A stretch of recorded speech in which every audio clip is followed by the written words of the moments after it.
It always started with laughter, not the good kind, the type that made your stomach fold in on itself, sharp and echoing through the tiled hallways. Ethan Cole had learned to keep his head low and his hoodie higher. Monday mornings were the worst. Locker 312, the one with the dent that looked like a punch mark, had become a kind of community bulletin for every insult that could fit on a sticky note. Porky, whale boy. Someone once drew a pig with his face pasted on. The art had shading. He peeled one off, stuffed it in his pocket like it was evidence, and turned the combination lock. The smell of gym socks and disinfectant floated by. The universal perfume of high school. Behind him, sneakers squeaked. "Yo, Ethan!" Tyler Briggs, 6'2" of varsity swagger and permanent smirk, lobbed a crumpled bag of chips. It bounced off Ethan's shoulder, crumbs snowing onto his hoodie. "Breakfast for the big guy," Tyler said. His friends laughed in chorus. Ethan didn't look back. He'd perfected the art of silence. It hurt less when you didn't reply. "Man's bulking for winter," another voice chimed. "Brittany Hale, queen of the hallway, phone always ready for a viral moment. Her hair was silver blonde today, the expensive kind of dye that said my parents owned something with marble floors." She angled her camera. "Smile for the vlog, Ethan. Hashtag body positivity." He tightened his hoodie strings, muttered something about being late, and walked. Every step toward first period felt heavier, like gravity knew his name. The cafeteria wasn't much kinder. Plastic. Tables, flickering fluorescent lights, and a chorus of trays clattering. A background track for humiliation. Noah Green waved him over from the corner table. Thin, wiry, always wearing 2 watches, for symmetry. He was Ethan's only friend. If friend counted as someone who talked while pretending not to notice your face burning red. "Dude," Noah whispered, sliding his laptop aside. "You gotta see this. I modded the drone we built last year, gave it facial tracking. It can follow people like a camera crew." Ethan smiled weakly. "Cool. Maybe it can follow me home and record how pathetic my life is." Noah winced. "Still bad?" Ethan just shrugged, poking at his mac and cheese. "Same story, new season." Tyler walked past just then, balancing 3 milk cartons like trophies. "Careful, Green. Hang with Cole too long and obesity might be contagious." Laughter again. Always laughter. Ethan clenched his fork until it bent. He wanted to say something clever, something that would make them stop. But words felt like heavy machinery in his mouth. The bell saved him, a mercy alarm, and he slipped out before anyone could add another nickname to his collection. Home was different, or at least, it was supposed to be. The Cole residence sat at the end of a quiet cul-de-sac, where lawns were measured with rulers and mailboxes wore matching paint. Inside, though, it looked like Radio Shack had exploded. Stacks of circuit boards, humming 3D, printers, cables like vines. The house breathed electricity. "Dad?" Ethan called, kicking off his sneakers. From below came the familiar sound of chaos, a buzz, a spark, and his father's voice shouting, "Don't come down here without goggles!" Dr. Marcus Cole appeared moments later, tall, disheveled, one lens of his glasses cracked, lab coat splattered with coffee stains. He looked like a man who tried to iron his hair and gave up halfway. "Ethan!" He beamed, as if forgetting they'd spoken at breakfast. "Perfect timing. I need a test subject. I mean, helper." Ethan sighed. "For what this time? Another toaster that tweets?" "Ha. No. That one exploded. But this..." Marcus held. Up a metallic wristband the color of gunmetal, small LED lines pulsing faintly. "This could change everything. Dad, I've had a long day. So have I. I set my sleeve on fire before lunch. Look, just hear me out." Ethan slumped onto the couch, backpack sliding to the floor. "Fine. Hit me with your genius." Marcus's eyes lit up behind the cracked glass. "Remember when you asked why I quit that military contract 5 years ago? Because they called you crazy? Yes, before the lawsuits, he grinned. Turns out they couldn't see potential. I've been perfecting the prototype in secret. It's called the Adaptive Neural Enhancer, the ANE for short. Sounds like something that bites. It doesn't bite. It binds. Enhances the body's communication with its nervous system. In theory, it can optimize physical response, metabolism, cognition. Ethan raised an eyebrow. In English? Marcus leaned in, lowering his voice like a magician revealing a trick. It helps people reach the version of themselves they were meant to be. Ethan laughed once, bitter. What?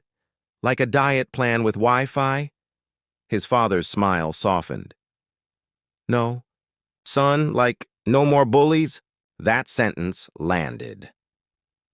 For a long moment, the hum of the 3D printer filled the silence. Marcus stood, motioning toward the basement door, a heavy steel thing with keypad locks and a sticker that said, "Do not enter. Biohazard." Ethan hesitated. Mom said I'm not allowed in there. Your mom also said my espresso drone would never work. She was half right. Dad, just trust me once more, okay? You've spent 16 years surviving everyone else's idea of you. Let's see yours. There was something in his father's tone, equal parts guilt and hope, that made Ethan nod. The keypad beeped, the door unsealed with a hiss. Cold air rolled up, tinged with ozone and metal. The basement was nothing like he imagined. No cobwebs, no dust, just gleaming white panels, light strips tracing the floor, and a central chamber shaped like an upright pod. On the walls, holographic screens hovered, displaying rotating DNA helixes and brainwave maps. Ethan's eyes widened. Dad, this is home project, Marcus interrupted. Just bigger. You built a sci-fi movie under the living room. Neighbors have home theaters. We have science. He guided Ethan toward the pod. The ANE synchronizes with bioelectric feedback. Basically, it listens to your body, finds its limits, and resets the ceiling. Ethan's stomach twisted. You mean it changes me? Not changes. Unlocks. And you control how far it goes. Safety protocols are tight. Dad, this is insane. Marcus placed a hand on his son's shoulder. So was raising you alone after your mom left. But we survived that, didn't we? That shut Ethan up. He looked at the pod. Smooth, silver, faintly glowing. A soft hum whispered from inside like a heartbeat. What if it goes wrong? Then I'll be right here. Yeah, but you said that when the microwave caught fire. Marcus chuckled. Fair, but this time I'm certain. He opened the pod. Step in. Ethan stared at the sleek interior. Cushioned seat, gentle lights. It looks like a coffin. An evolution chamber sounds better. Still creepy. Creepy. Makes it cool. Come on. Ethan sighed, stepped in, and the door sealed with a magnetic click. The lights dimmed to a calming blue. Just relax, Marcus said through the intercom. Breathe normally. You'll feel a mild current.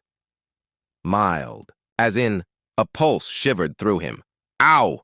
Good! The neural mesh is calibrating. Don't move! On the screens, graphs surged, metabolism rate spiking, heartbeat steady. Then the world folded. Every nerve in Ethan's body lit up like a circuit board. Heat raced through his spine. He saw flashes, memories rewired, moments replayed in clarity, Tyler's laughter, Brittany's smirk, his own reflection, tired eyes, round cheeks. He reached for air, but the air vibrated. Dad, I'm here. It's working. Keep breathing. Light burst behind his eyes, colors collapsing into sound, sound into feeling. Then, silence. When he woke, the pod door was open. Marcus hovered with a datapad, grinning. Vitals perfect. Cognitive response up 312%. Motor function. Ethan sat up, dizzy. His hoodie clung loose around his shoulders. The fabric hung where it used to stretch. What the...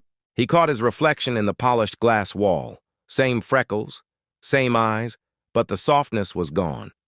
His face sharper, jawline defined, hair glossier somehow. He flexed his hand, lean, strong, veins faintly visible. "Dad." His voice sounded steadier. "What did you do?" Marcus swallowed hard. "Optimized your potential." "This isn't potential, this is—" He stumbled out, feet landing lighter than ever. "Impossible!" Marcus backed up, half thrilled, half terrified. "You're stable. Metabolic burn balanced, neural pathways synchronized." "You're perfect," Ethan's pulse hammered. "No one can know." Exactly, not yet. The next morning, sunlight hit the windows like an accusation. Ethan stood in front of the mirror testing smiles. He'd barely slept. Everything felt tuned. Vision crisp, sounds layered.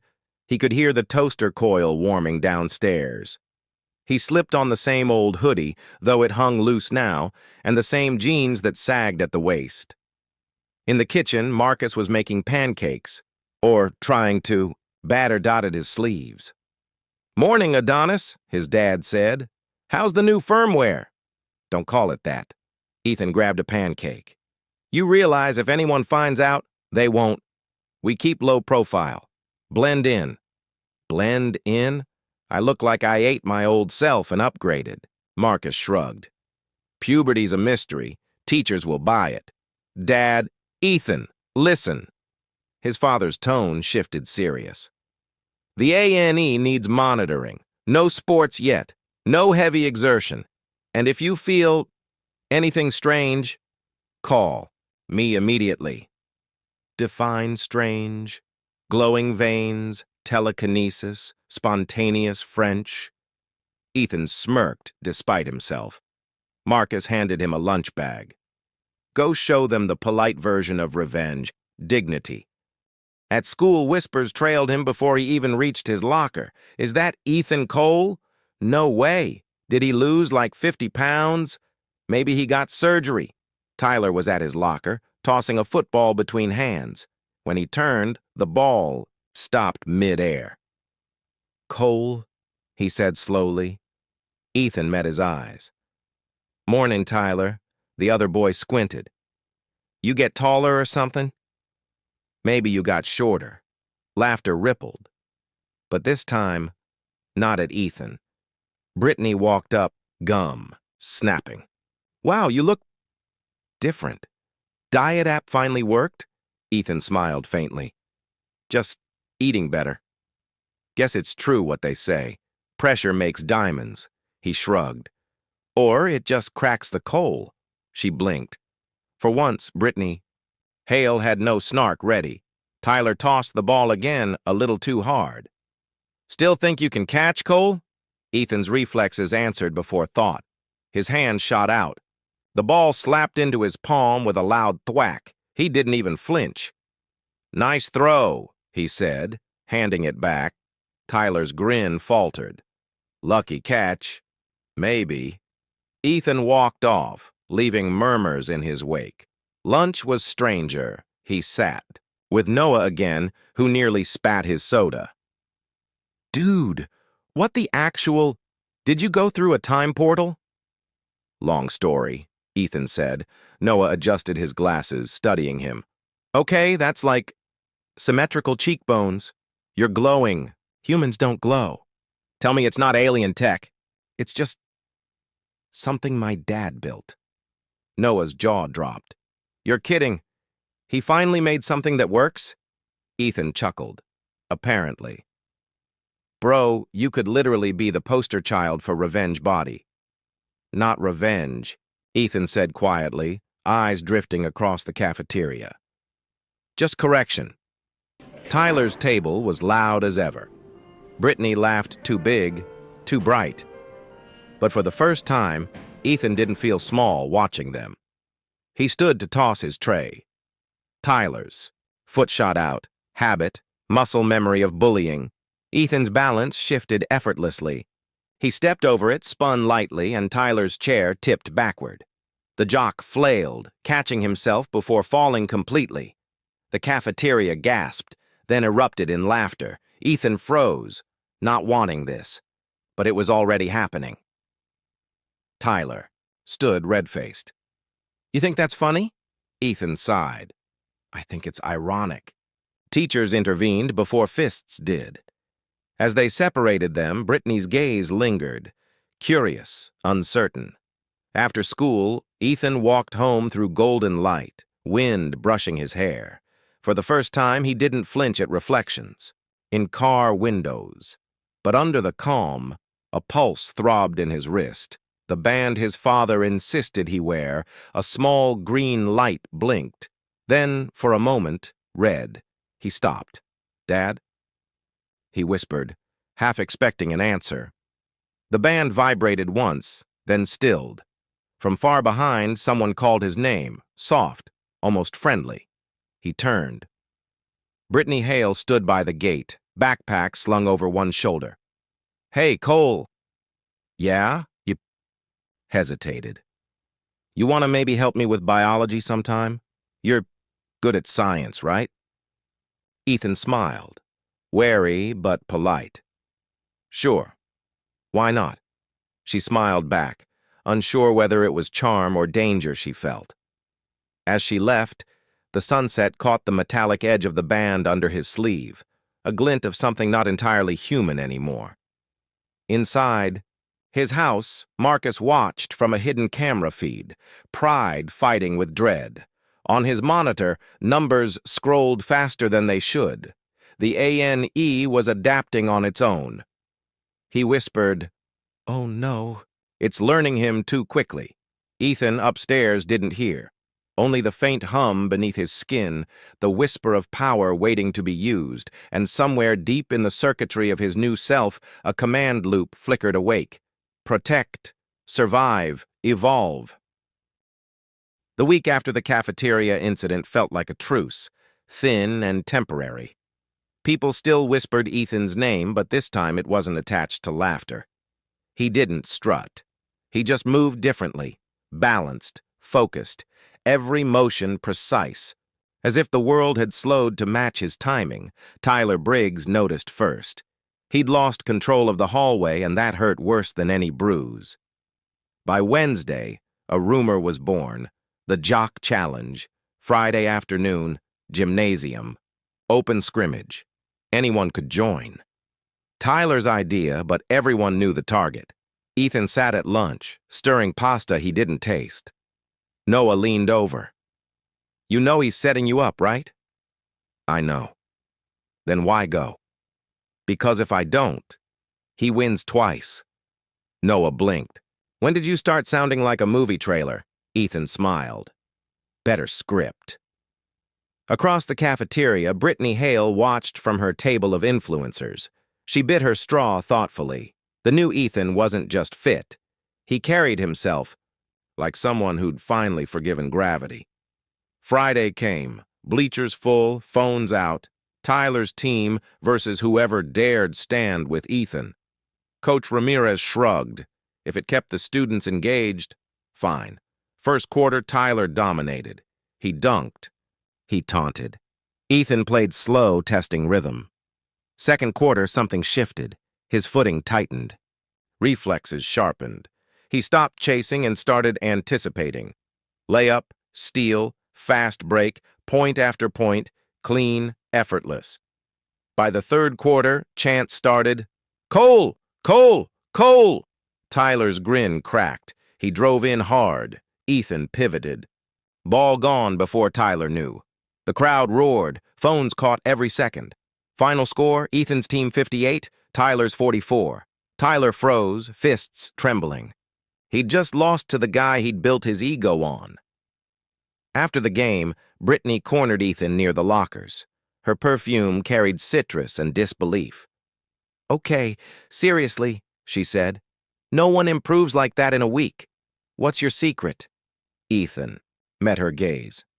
Practice, and remembering what losing felt like. She laughed softly. Remind me never to be on your bad side. Too late, he teased, then added, I'm kidding. She smiled. First time in years, she looked at him like a person, not a project. That night, Ethan returned home to find his father asleep at the desk, monitors bathing him in blue light. On one screen, his own biometric data from the wristband. Stable. Perfect. Almost too perfect. Marcus stirred. You did well today? You were watching?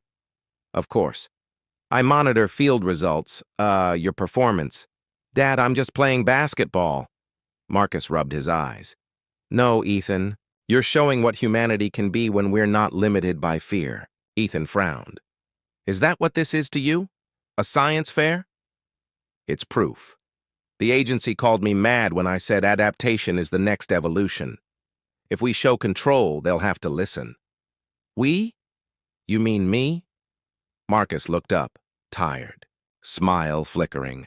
You're my best work and my only son. Try to forgive both. Ethan stared at the glowing graphs, the peaks pulsing like heartbeats. For the first time, he wondered who was truly being tested. Monday, new week. The internet hadn't forgotten the game. Clips spread across schools, comments flooded in. Fat. Kid glow up. Cole's got skills. Revenge arc real. Teachers treated him differently. Strangers nodded in halls. Even Principal Owens mentioned leadership potential. Ethan didn't chase the attention, but it chased him. He joined track for fun. Days later, he broke school records, tried debate, won regionals. Brittany started sitting with him at lunch, half joking, half interested. Tyler stopped making eye contact entirely. No one knew how far this could go, least of all Ethan. Late one night, Marcus stared at his monitors again. A single line of red text appeared. ANE Unit AO1. Neural autonomy sequence initiated. He froze. Autonomy? Down. The hall, Ethan slept peacefully. The wristband pulsed once in sync with his heartbeat, like